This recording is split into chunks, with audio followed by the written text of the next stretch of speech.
Hello everyone, this is Pallavi and you are watching Indian Masterminds.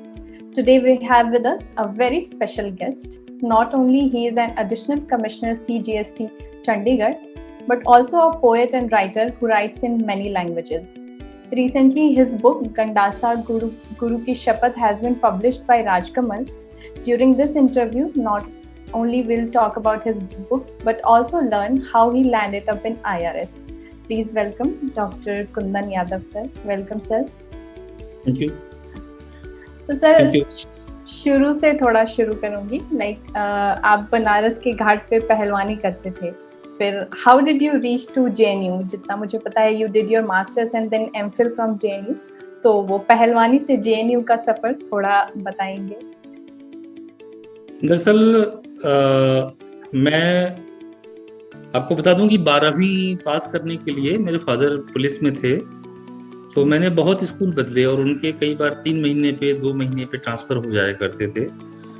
तो 12वीं करने के लिए पूरे यूपी में इधर उधर from north to south and east to west, यानी मथुरा से गोरखपुर तक, और इधर आप ये समझ लें कि गाजियाबाद से लेके और मिर्जापुर तक 17 स्कूल मैंने चेंज किए because of his transparent posting. Then I decided कि I should go for higher education in University of Allahabad. Allahabad में मेरे सेलेक्ट हो गया और वहाँ से मैंने ग्रेजुएशन किया। क्योंकि इलाहाबाद में सेशन बहुत लेट होता था, तो मैं फिर एमए करने के लिए बनारस आ गया। और बीच बीच में जैसे गर्मी की छुट्टियों में बनारस चूंकि घर है तो आना जाना लगा होता था, और खास करके वहाँ मुझे शौक था लोग अखाड़े में जाके कुश्ती लड़ना, गदा वदा फेरना और ये सारा काम जो आमतौर पर पहलवान लोग करते हैं। और जो हमारी बिगिनिंग थी हमारे मोहल्ले की और आसपास के फैमिली में, उसमें ये जोर दिया जाता था कि शरीर जो है मजबूत होना चाहिए। और खास करके यूपी में एक हमारी कम्युनिटी में ये भी है कि यादवों में कि आपको मजबूती जरूरी है। और लोग गाय भैंस पालते हैं तो उनको दूध और मक्खन काफी कुछ बचपन से ही शुद्ध मिलता है, तो बच्चे थोड़े मजबूत होते हैं। और कुश्ती वगैरह में आप देखेंगे कि बहुत सारे जो है लोग जाते हैं लड़ने के लिए। तो मैं जो है पहले बहुत बड़े सपने नहीं देखता था, सोचता था कि मैं भी कहीं पुलिस इंस्पेक्टर टाइप की, जो मेरे फादर थे उसी लेवल में, या थोड़ा बहुत ये सब नौकरी वगैरह मिल जाएगी उतना काफी होगा। और जो लड़के यूपीएससी वगैरह की तैयारी करते थे उनको देख के लगता था कि इतना पढ़ाई मेरे से शायद नहीं हो पाएगी, ऐसा एक मन में था। नंबर भी अच्छे नहीं आते थे, बल्कि एक बार 12वीं में तो मैं फेल भी हो गया। तो हाँ, तो फेल हो जाने के बाद उसी क्लास में आप दोबारा पढ़ें तो ह्यूमिलेशन होती है। लोग जो आपको भैया बोलते थे वो अबे तबे की लैंग्वेज बोलते हैं। And if you are roaming around in the city तो आपके नेबरहुड में लोग कहते हैं कि वो फेलियर जा रहा है। तो मतलब इफ यू फील इंसल्ट तो लगता है कि नहीं, मतलब एक दिन जो है हम भी कुछ करेंगे। तो कहीं आप जैसे उतनी रिस्पेक्ट नहीं मिलती है आपको, तो रिस्पेक्ट पाने के लिए, और साथ में मैंने ये एक महसूस किया कि जो लोग अच्छे नंबर पाए, अच्छे ग्रेड हैं, या जिनकी इंजीनियरिंग मेडिकल में सिलेक्शन है, उनके और मेरे में अंतर यही है कि मैं उतने नंबर नहीं लाता हूँ। तो जब ये 12वीं फेल हो गया उसके बाद से लगा कि नहीं, थोड़ा पढ़ना चाहिए। और इतना ही तो अंतर है कि उनके नंबर मिलते हैं, मुझे नहीं मिलते। उस बीच में लिटरेचर का स्टूडेंट था, तो एक कविता मुझे बड़ी एंथॉल करती थी। श्यामनारायण पांडे की कविता थी राणा प्रताप के लिए, जिसमें वो कहते हैं कि जब वो अकबर उनसे मेवाड़ का हिस्सा कुछ छीन लेता है तो वो कसम उठाते हैं। तो उसमें कहते हैं कि अब से मुझको यह हाथ शपथ, हंसूंगा नहीं, प्रतिकील शपथ, उत्पाद पगत महलों के भोग विलास शपथ, गायक के मधुमेह गान शपथ, कवि की कविता की तान शपथ। और ऐसे करते करते आता है कि अब से मुख पर मुस्कान शपथ, कि जब तक अपनी हारी हुई धरती जीत नहीं लूंगा तब ये शपथ है कि मैं ये सब नहीं करूंगा। मतलब मुस्कुराऊंगा भी नहीं, हंसूंगा भी नहीं, नीचे सोऊंगा, घास की रोटी खाते थे वो, सारे सोने चांदी के पात्र छोड़ दिए और मुस्कुराना तक छोड़ दिया। तो इस कविता ने मुझे बहुत भीतर से झिझोड़ा कि मैं भी कर सकता हूँ। और शुरू में मन नहीं लगता था, फिर मैं जेएनयू से एक स्टूडेंट आया वहाँ इलाहाबाद में, तो उसने हमारे एक सब्जेक्ट से कुछ पूछा या बातचीत की, तो हमें वास्तव में नहीं आता था। तो उसने बताया कि जेएनयू में ऐसे पढ़ाई होती है, वैसे ग्रेड सिस्टम है। हमारे यहाँ एमए में पूरे साल में 5 प्रश्न पूछे जाते थे और उसी को रट के लोग इधर उधर से पास हो जाते थे। बट जेएनयू में there was a semester system, so in each semester you have to clear 16 papers, surprise test, seminar paper. तो हमारे लिए नई चीज थी, तो वी थॉट कि हमें भी वहाँ ट्राई करना चाहिए। तो मैंने जेएनयू की थोड़ी तैयारी शुरू की, पढ़ना लिखना शुरू किया, थोड़ा गंभीर हुआ और बाई चांस मुझे एडमिशन भी मिल गया। तो मैं 1 साल नुकसान करने के बाद मैंने कहा, फिर घर में पता किया तो पिताजी ने कहा तुरंत यहाँ से भागो। अच्छा, वहां पहुंचने के बाद तुरंत हॉस्टल नहीं मिले and it was very expensive to stay outside. So what I did कि मैं एक 2 लोग रहते थे जैसे जान पहचान में, वहां लोग सीनियर्स काफी अकोमोडेट करते हैं जूनियर्स को, तो उन्होंने अपने रूम में रख लिया। लेकिन अब छोटा सा रूम, उसमें 3 आदमी रह नहीं सकते थे, 2 ही टेबल होती है, 2 बेड होते हैं, तो हमें नीचे बिछा के सोना पड़ता था रात में। और दिन में या तो स्टेज अपने जो है आप सेंटर में रहें या लाइब्रेरी में रहें।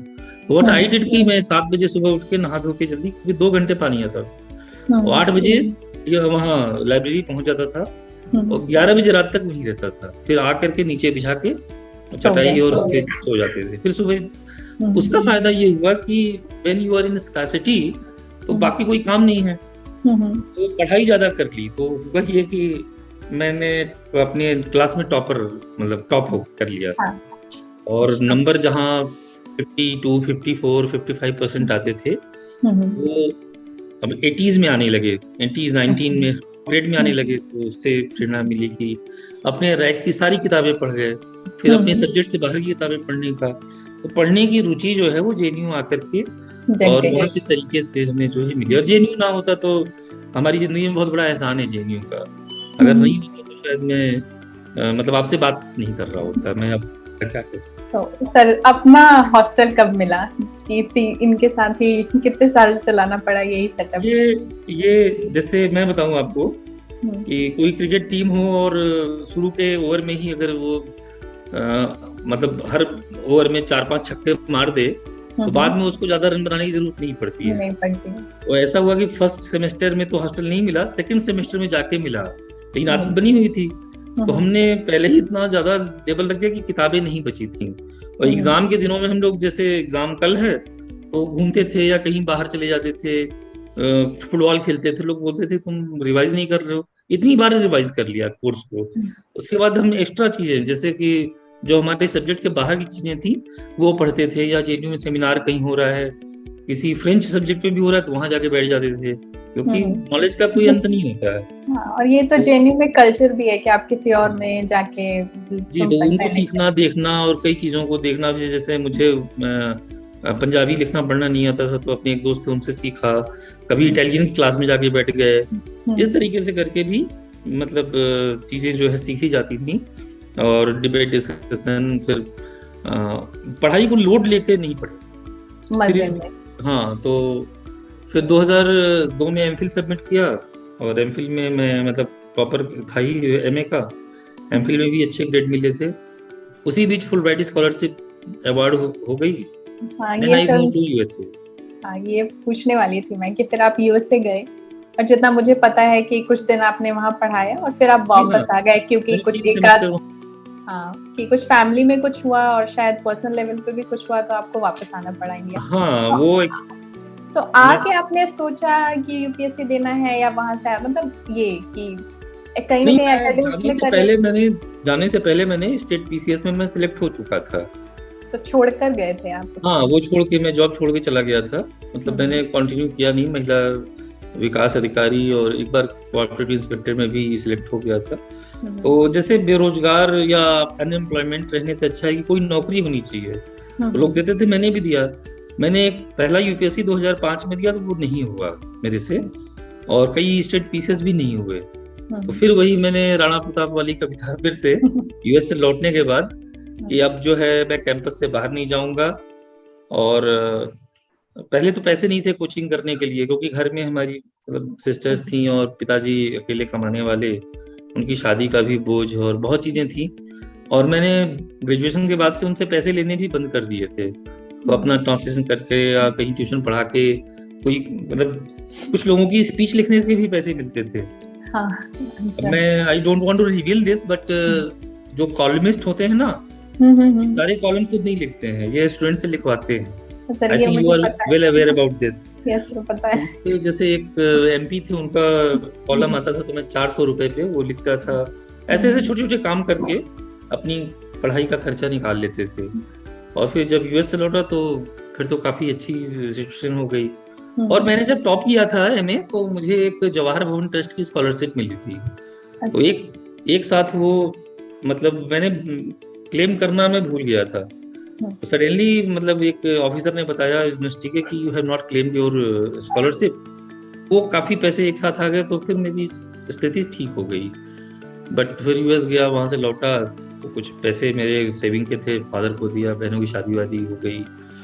एंड वहाँ यूएस में तो मैं रहना नहीं चाहता था, लेकिन वहाँ आने के बाद मैंने कहा कि नहीं, मैं अपीयर होता हूँ सिविल में भी और प्रोफेसर वगैरह बनने के लिए। तो मैंने देखा कि खास करके हिंदी सब्जेक्ट में, and if you want to be a lecturer professor ad hoc पे तो ठीक है हो जाता है, but for permanent seat you have to struggle a lot. Even it is easier to be an IAS officer, but वहाँ पे साम दाम दंड भेद जुगाड़ सिफारिश किसी का हाथ होना चाहिए, तब अभी भी यही हाल है, बाहर नहीं है कहीं भी। आप मेरिट पे you can not get lectureship anywhere in any degree college of DUJ, मतलब मैं डीयू क्या बाकी जगह भी कह रहा हूँ, मेरिट पे मतलब नेट अगर क्वालिफाई कर भी लिया है तब भी जॉब चाहिए, उसका कोई मतलब नहीं। Even I was provide scholar, मुझे ये लगता था पहले कि मैं जैसे बताऊंगा कि ये मैं यूएस पढ़ा के आया हूँ, तुरंत मुझे ले लेंगे हाथों हाथ, कहीं कुछ नहीं। Even some time people you know they जैसे होता ना कि they did some satire upon me कि अच्छा अमेरिका पढ़ाते थे तो वहीं पढ़ाते, यहाँ क्या जरूरत है कहाँ पे। हाँ, तो इस तरह के कमेंट भी किए। और उसमें कई चीजें रोल करती हैं, कास्ट रोल करता है, रिलीजन रोल करता है, आपका पॉलिटिकल इंक्लिनेशन रोल करता है। खास करके आई am not sure about other you know subjects, but specially for Hindi या जो इससे रिलेटेड सब्जेक्ट है, लिटरेचर वगैरह के, संस्कृत हुई, इनमें पक्का जो है आपका वो करता है। अभी भी लोग, मैं बातचीत करता हूँ तो लोग कहते हैं कि हाँ सर ऐसा है। तो सर थोड़ा सा यूपीएससी पे थोड़ा सा ज्यादा फोकस करेंगे कि आप 2005 में एक दे चुके थे, उसके बाद आप अमेरिका गए। हाँ 2005 में दिया, उसमें मेरा प्री नहीं हुआ, 2006 में फिर फाइनल सिलेक्शन ही हो गया। 2007 में मैंने फिर से दिया तो मतलब हो गया था प्री, बट मेंस देने में नहीं गया मैं, और ज्यादा बार बार वही चीजें, because it's a boring thing, मतलब again you are reading the same stuff। और कई बार यूपीएससी में भी जो इंटरव्यू वगैरह में नंबर मिलते हैं उससे मैं सेटिस्फाई नहीं था।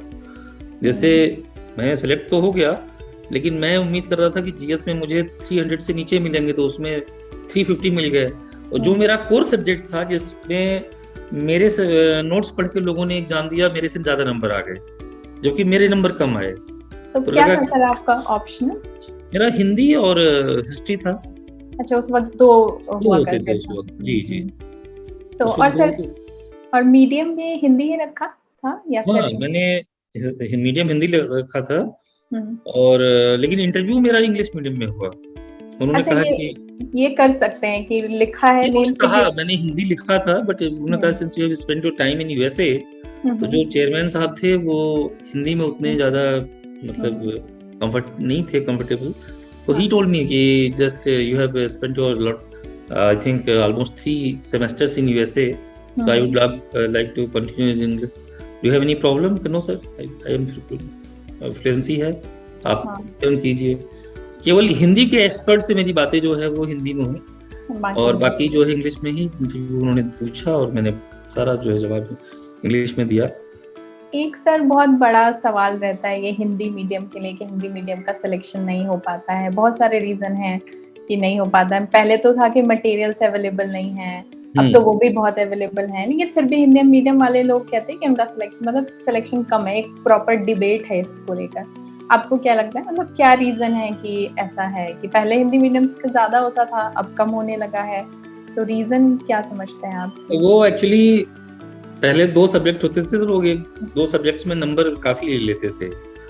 अब जब से सीसेट लागू हुआ है उसमें आप सही कह रही हैं कि हिंदी और डिफरेंट जो इंडियन लैंग्वेज, हमें हिंदी ही नहीं कहना चाहिए, क्योंकि लैंग्वेजेस जो वर्नाकुलर लैंग्वेजेस हैं उनमें सिलेक्शन कम हो रहे हैं। ये बात तो फैक्ट है और देखने में भी आ रहा है। रीजन यही है कि इंग्लिश में जितना वास्ट आपका जो है एक्सपोजर है, और रही बात जो वैल्यूएशन है, मैं चैलेंज तो नहीं कर सकता क्योंकि वो उनका अपना क्या लिखा जा रहा है, कैसे मिल रहा है, लेकिन केवल हिंदी के लिए नहीं, बाकी सब्जेक्ट जो हैं उनके लिए भी ये थोड़ा सा निराशाजनक है, क्योंकि जो राजभाषा मंत्रालय और हमारे जो कॉन्स्टिट्यूशनल पोजीशन है कि हिंदी को राजकाज की भाषा होनी चाहिए ज्यादा से ज्यादा, और आज 70-75 साल बाद भी आप इंग्लिश पे उसका मुंह नहीं छोड़ पाते हैं, इम्प्लीमेंट नहीं कर पाते हैं, तो ये तो यूपीएससी के जो सीनियर्स हैं और जो मतलब ये तो एक पॉलिसी मैटर है, उसमें मैं ज्यादा क्या कह सकता हूँ, लेकिन थोड़ा निराशाजनक है। हाँ, क्योंकि सर मैंने देखा है कुछ लोग जो तैयारी कर रहे हैं वो हिंदी में कंफर्टेबल हैं, बट फिर भी एक जो ये स्टैट्स है ना कि इंग्लिश वालों का सिलेक्शन ज्यादा होता है, इसलिए वो कोशिश करते हैं, जबरदस्ती एक एफर्ट लगाते हैं कि इंग्लिश में ही दे। अब जैसे मैं बताऊं आपको, मेरे एक फ्रेंड ने एक बार इंटरव्यू इंग्लिश में दिया, एक बार हिंदी में दिया, और वही बंदा है, लेकिन इंग्लिश में जब दे रहा है तो उसको जो है 150 प्लस मिल रहे हैं, और जब वो हिंदी में दे रहा है तो 117 या 120 के आसपास आया, 30 नंबर का गैप है। मतलब आप ये कह सकते हैं कि चांस की बात है कि कोई क्वेश्चन जवाब नहीं दिया होगा, बट पर्सनालिटी तो वही है ना, पर्सनालिटी तो वही है। अब जैसे मैंने इलाहाबाद यूनिवर्सिटी में, वहाँ यूपीपीएससी इलाहाबाद में दिया, तो वहां पे उन्होंने, जबकि मेरा इंटरव्यू बहुत खराब गया था, बहुत से क्वेश्चंस उन्होंने पूछे जो मुझे नहीं आते थे, still I got very good number, तो यहाँ पे वो नंबर नहीं दिए उन्होंने। वो ऐसा होता है, उसमें आप एक अनसर्टेनिटी, और लिखने, जहाँ तक लिखने पढ़ने की बात है, वो जो हिंदी मीडियम के लोग लिख रहे हैं, जैसे वो भी कापियां कई बार जाती हैं उन्हीं को जो इंग्लिश मीडियम में पढ़ाते हैं, जो वैल्यूएशन करते हैं, वो उसका भी एक असर पड़ता है। अभी ऐसा नहीं मतलब सेटअप हो पाया है। कई बार मैंने देखा है कुछ प्रोफेसर जो हैं जो इंग्लिश मीडियम में, they are teaching in English medium, but they have been, मतलब इंग्लिश मीडियम की कापियां उनको सेंड कर दी गई हैं और उसके ट्रांसलेशन करके दे दिए गए हैं, तो वो थोड़ा सा इस वजह से, हाँ, इस वजह भी बहुत फैक्टर्स हैं, कोई एक फैक्टर नहीं है, लेकिन ये है कि आफ्टर ऑल आप स्कोर तो कर ही सकते हैं, अगर सिर्फ आपके पास ऐसे है, बहुत चीजें हैं जिसपे स्कोर कर लेते हैं लोग। वो अधिकतर जो है इंटरव्यू के बाद आप देखेंगी ना, एनालिसिस करके देखेंगी, तो इंटरव्यू एक बहुत बड़ा फैक्टर है, जो कि इंग्लिश मीडियम और भी में बहुत से बंदे छट जाते हैं वो तो जो हिंदी वाले हैं। तो हिंदी में जो तैयारी कर रहे हैं अभी भी इस होप के साथ कि उनका हो जाएगा, उनके लिए क्या कोई एडवाइस देना चाहेंगे आप? एडवाइस यही है कि वो जो है अपने जो खास करके एथिक्स और बाकी जो पेपर्स हैं उस पर फोकस ज्यादा करें, ज्यादा से ज्यादा नंबर लेने की कोशिश करें, क्योंकि अगर हिंदी मीडियम से आप पढ़ाई कर रहे हैं तो आपके पास ऑप्शंस, मतलब एक तो ऑप्शन का नंबर हो गया, मेंस में जो नंबर आप लेते हैं, तो ऐसे और इनके जो एथिक्स के और साथ में आपका जो है इंटरव्यू की तैयारी अच्छी करेंगे तो बेहतर नंबर पाएंगे। ऐसा नहीं है कि नहीं, सिलेक्शन तो अभी भी हो रहा है हिंदी मीडियम में, वही कि कम हो रहा है। ठीक है सर, एक ये मैं जानना चाह रही थी आपसे कि आपने कहीं कहा था कि शायद 26 नंबर से आपका आईएएस मिस हो गया था, तो डू यू रिग्रेट दैट कि would IAS given you more satisfaction कि नाउ दैट? नहीं, वो शुरू में 1-2 साल लगता था, लेकिन अब आने के बाद लगता है जैसे कि रिग्रेट खत्म हो जाता है। जैसे आप समझ रहे हैं ना कि एक स्टूडेंट के लिए जैसे होता है उस समय जब आप स्टूडेंट होते हैं तो आईएएस, आईपीएस, आईआरएस या ये बहुत, या 5 स्टार फ्लाइट, ये सब बहुत चीजें बड़ी चीज लगती हैं, बट आफ्टर सम टाइम्स इन चीजों का मतलब नहीं रह जाता। जैसे इवन अभी मैं आपके सामने ये पब्लिकली कह रहा हूँ कि अगर कोई यूनिवर्सिटी मुझे डायरेक्ट प्रोफेसर कहीं लगा दे तो मैं ये साथ जॉब भी छोड़ दूंगा, क्योंकि जो मुझे पहचान मिलनी चाहिए थी एज ए कमिश्नर या एडिशनल कमिश्नर वो मिल चुकी, लोग जान चुके हैं इज एन ऑफिसर।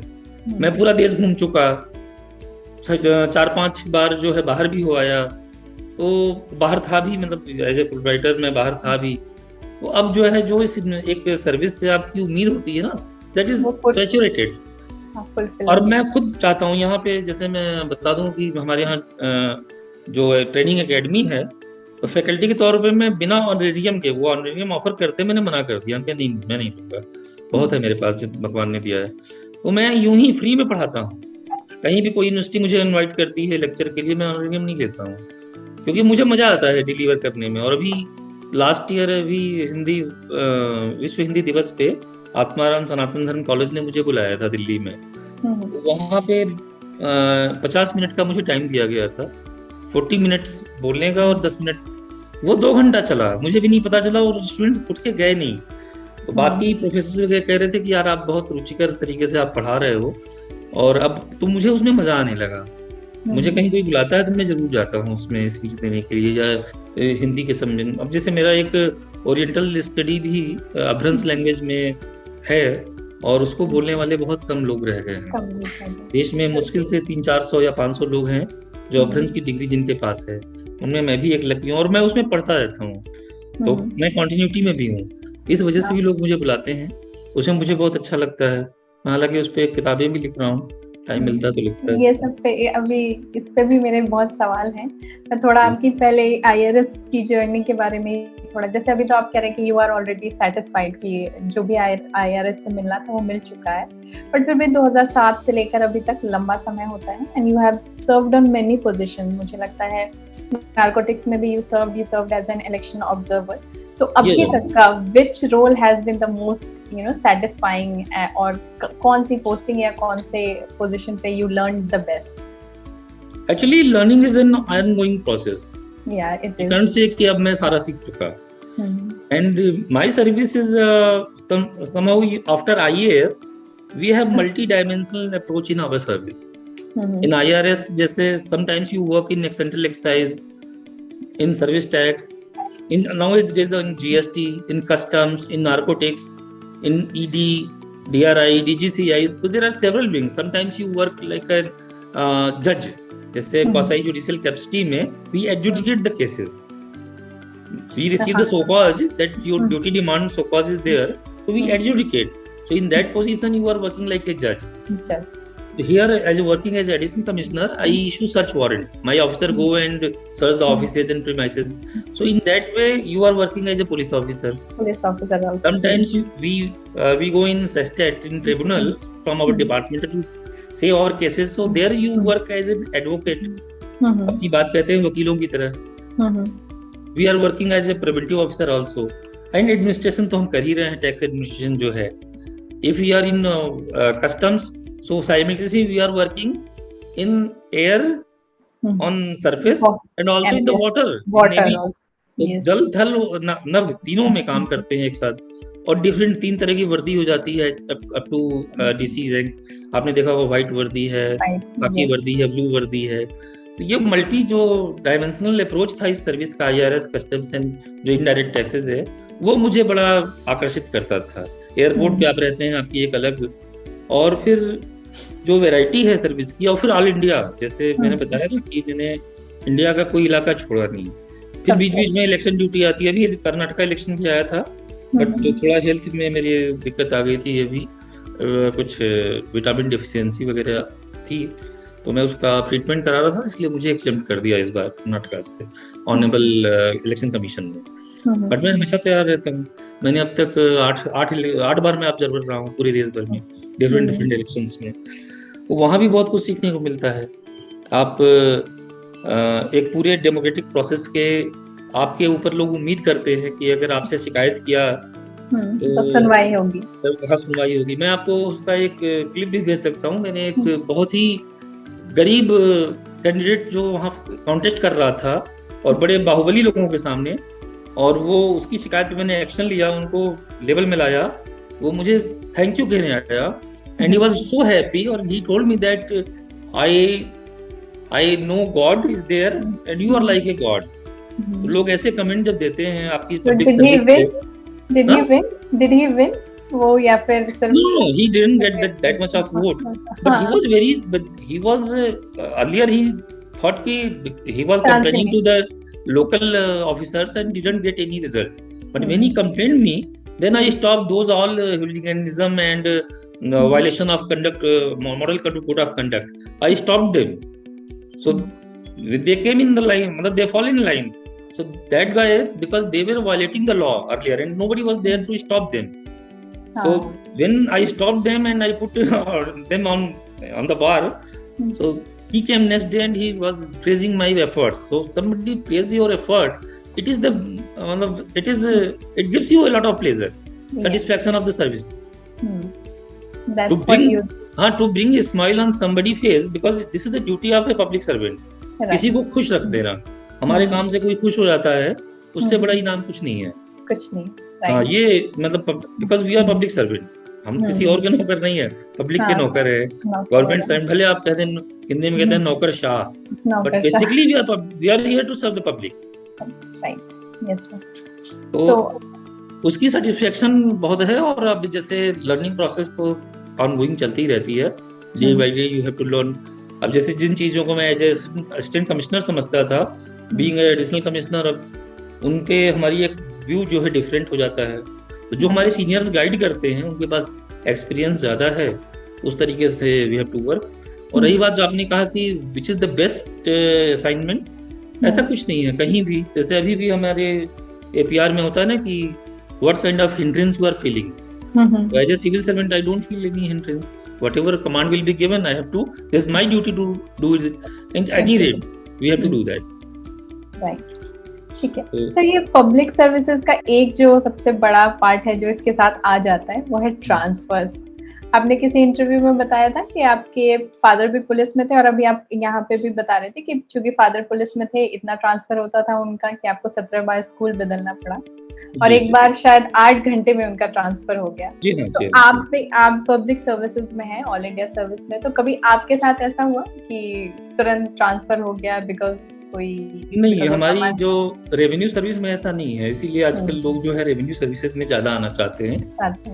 पुलिस में जैसे होता है, हर एक खास करके जो स्टूडेंट्स है, मतलब ग्रेजुएशन के बाद उनको बड़ा चस्का लगता है कि पुलिस में जाऊं, 2 गनर आगे पीछे AK-47 के साथ घूमे, तो ये चार्म तो होता है। लेकिन जो पॉलिटिकल इंटरफेरेंस और जितने तेजी से ट्रांसफर होके, एक तो आप मतलब बिना वजह का टेंशन, फ्रस्ट्रेशन, और साथ में ये जो फैमिली आपकी बिखरी हुई है, इसको लेके आप डिफरेंट जो है एक तरीके का, हमेशा आप जो है गुस्से में, आपका बीपी बढ़ा रहेगा, मतलब आप एक तरीके से लाइफ का नुकसान झेलते हैं।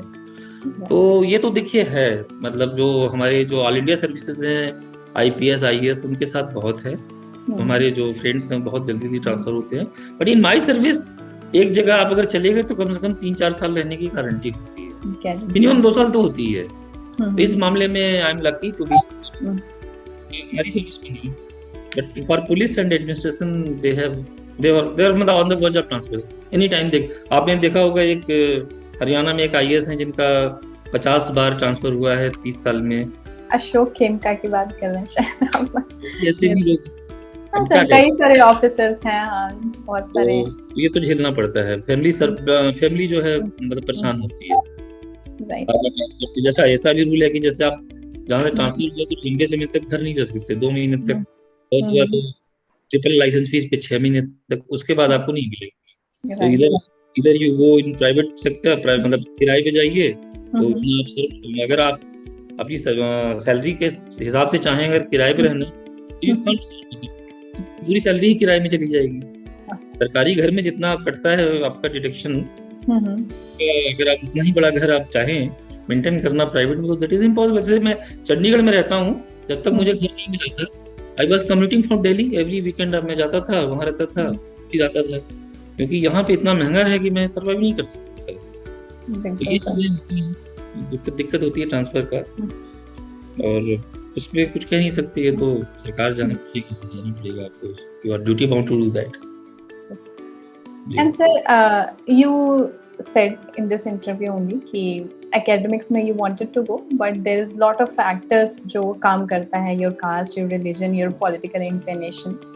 तो ये जानना चाहती हूँ मैं ना कि कास्ट को लेकर जो डिफरेंसेस हैं, वो ये सर्विसेज UPSC के थ्रू जो सर्विसेज मिलती है उसमें भी फेस करना होता है, या उसमें नहीं, UPSC में नहीं है। UPSC is the only one organization which is beyond such kind of thing, as I feel.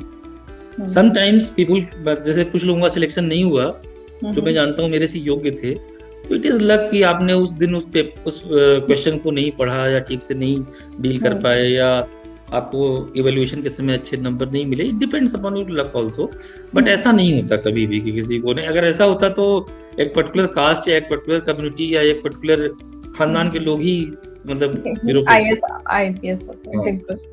मेरी मतलब मैं तो जैसे मेरे एक सीनियर ब्यूरोक्रेट ने लिखा था, मैंने पढ़ा था कहीं, मैं उनको कोट कर रहा हूँ कि जब भी मैं यूपीएससी धौलपुर हाउस के सामने से गुजरता हूँ तो लगता है कि किसी मंदिर के सामने से गुजर रहा हूँ और वहां उतर के मुझे हाथ जोड़ के नमन करना चाहिए, क्योंकि वो जगह नहीं होती तो, क्योंकि उनके पिताजी ड्रम बीटर थे, वो बाजा बजाते थे, एंड ही बिकेम आईएएस। तो बोला कि तब मैं यहाँ नहीं होता अगर ये ना होता। सर इस तरीके के तो बहुत स्टोरीज हैं, लोग कई ऐसे जगहों से आकर आईएएस और आईपीएस बने हैं जो शायद हम इमेजिन भी नहीं कर सकते जी।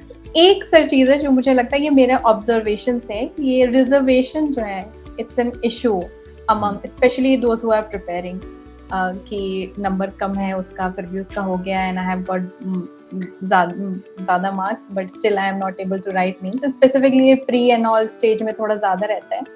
तो have you seen this in service also कि रिजर्वेशन की वजह से somebody has got IAS और किसी को ज्यादा नंबर है तो उसको कोई और सर्विस मिली एंड वो थोड़ा सा इस वजह से थोड़ा dissatisfied and he is using these in their conversation, तो इस तरीके का कुछ रहता है जब आप सेलेक्ट होके जाते हो?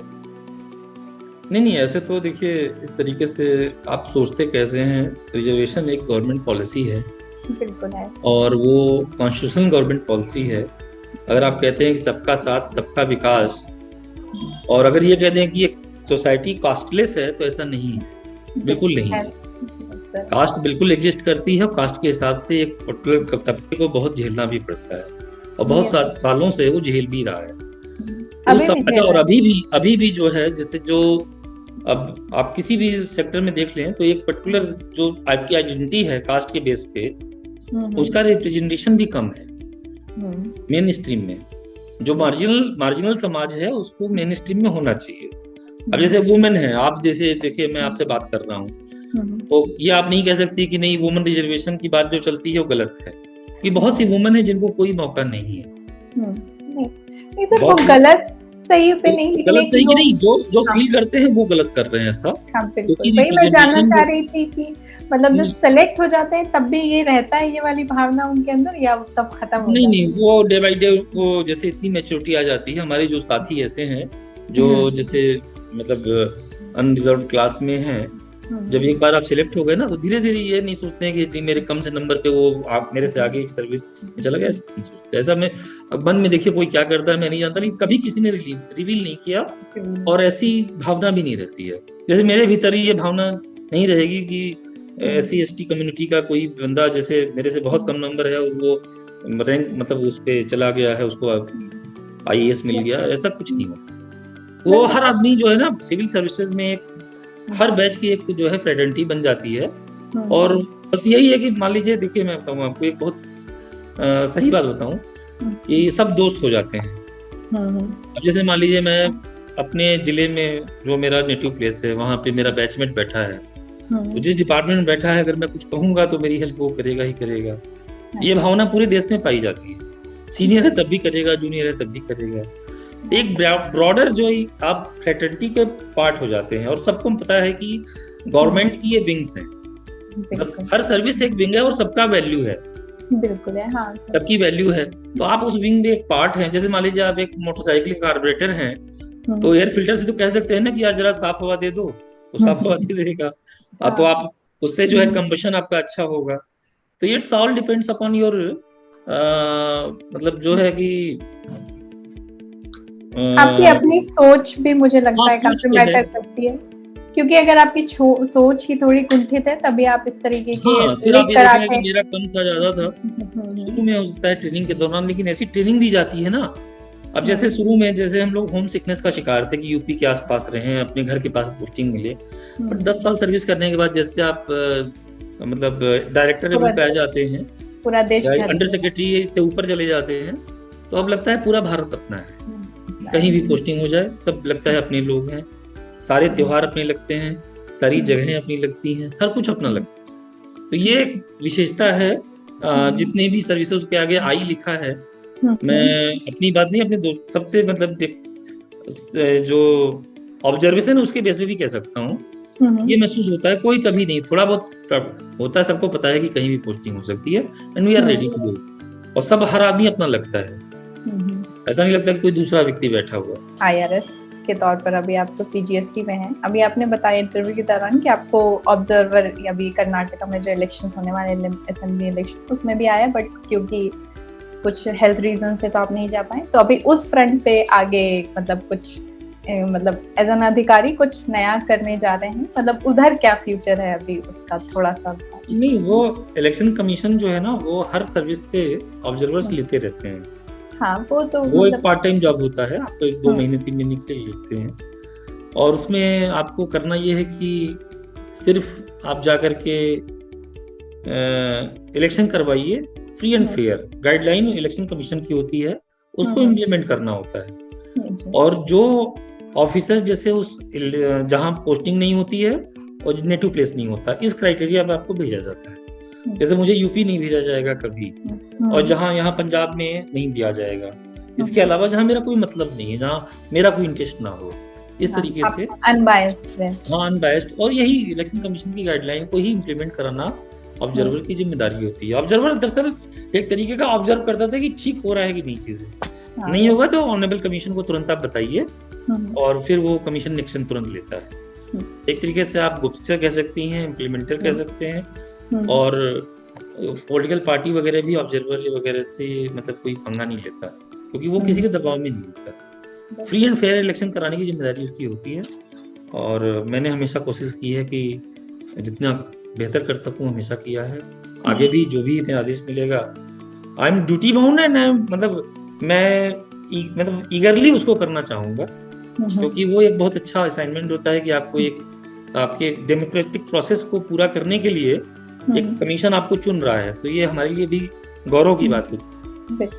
तो अभी मतलब एज एन जो अभी आप प्रोफेशनल लाइफ में कहें तो अभी एज यूजुअल जो भी आपका रोल है वही अभी कंटिन्यू रहेगा, कि उस फ्रंट पे भी कुछ अलग हो रहा है या नहीं? ये तो एक देखिए, भारत सरकार के जितने भी ब्यूरोक्रेट क्या करता है, जो सरकार आदेश देती है उसको इम्प्लीमेंट करता है। और मतलब मैंने जो भी, जैसे अभी इस साल में देख रहा था, परफॉर्मेंस के हिसाब से अब तक अपने साथी अधिकारियों से कहीं से भी मतलब अच्छा परफॉर्मेंस रहा अब तक। मुझे बहुत जहां जिस फील्ड में दिया गया मैंने अच्छा ही किया है, कई बार अवार्ड भी मिले हैं, और कुल मिला के ये कह सकते हैं कि कैरियर वाइज भी मैं सफल रहा हूँ, और मुझे सर्विस ने बहुत कुछ दिया भी है। बल्कि इसी साल में तब मेरे चेयरमैन साहब ने मुझे फिजी जो विश्व हिंदी सम्मेलन हुआ ना, उसमें अकेला मैं अफसर था कि अपने डिपार्टमेंट से उन्होंने मुझे भेजने के लिए ऑर्डर किया। तो ये सब चीजें जो है डिपार्टमेंट भी हेल्प करता है, और बाकी चीजें जो है आपके सेटिस्फेक्शन पे है कि आप अगर, जैसे मैंने अपने IRS चुना तो उसकी सारी शर्तें तो मुझे माननी पड़ेंगी।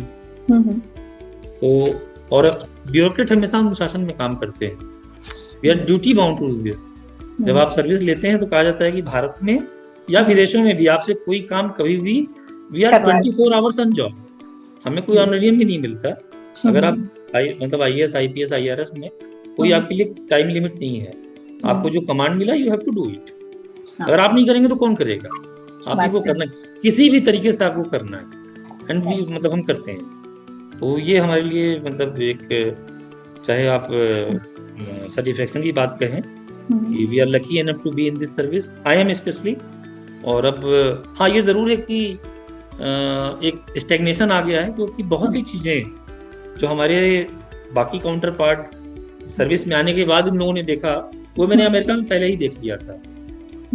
विश्वनाथ प्रताप सिंह साहब जो हमारे PM थे, उनकी एक कविता थी बड़ी फेमस, कि अनमना बैठा हूँ मनमानों की टोली में, इस भरे हुए बाजार से चुराऊं भी क्या, यहाँ वही चीजें सजी हैं जिन्हें लुटाकर मैं मुफ्लिस हुआ था। तो अब मुझे नहीं लगता कि बहुत चीजें मेरी लाइफ में जैसे जो कंट्रोल करेंगी, ये हो जाए वो जाए। स्टैग्नेशन मैंने आपको पहले भी कहा कि अभी भी मिल जाए। हाँ, तो मैं सर्विस छोड़ के घर चला जाऊँ, क्योंकि अब मुझे प्रेशर आता है पढ़ाने में।